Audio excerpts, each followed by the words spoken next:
প্রতিটি খুনি মনে করে তার কাছে পৌঁছানো পুলিশের জন্য অসম্ভব। কিন্তু সত্য হল, ষড়যন্ত্র এবং প্রস্তুতি যতই হোক না কেন, পুলিশ শেষ পর্যন্ত খুনির কাছে পৌঁছে যায়। আজকের এই রিয়েল মার্ডার মিস্ট্রি সেই অপরাধীর যে জেল থেকে নিজেকে নিখুঁত অপরাধী বলে মনে করত। তিনি হত্যার এমন একটি স্ক্রিপ্ট তৈরি করেছিলেন যাতে পুলিশকে জড়িয়ে পড়তে হয়েছিল এবং পুলিশ জড়িয়েও পড়েছিল। কিন্তু হঠাৎ পাওয়া একটি ছোট্ট সূত্র এই হত্যাকাণ্ডের রহস্যকে উন্মোচন করে একটি বিস্ময়কর ধাঁধায় পরিণত করে। এই গল্পের শুরু দেশের রাজধানী দিল্লি থেকে। দিল্লির দক্ষিণ অঞ্চল অত্যন্ত সমৃদ্ধ বলে বিবেচিত হয়।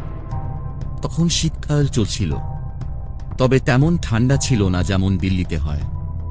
তারিখ ছিল 27শে ফেব্রুয়ারি 2019 সাল। দুপুরের সময় ছিল প্রায় 3:40। দিল্লি পুলিশের কন্ট্রোল রুমে একটি কল আসে।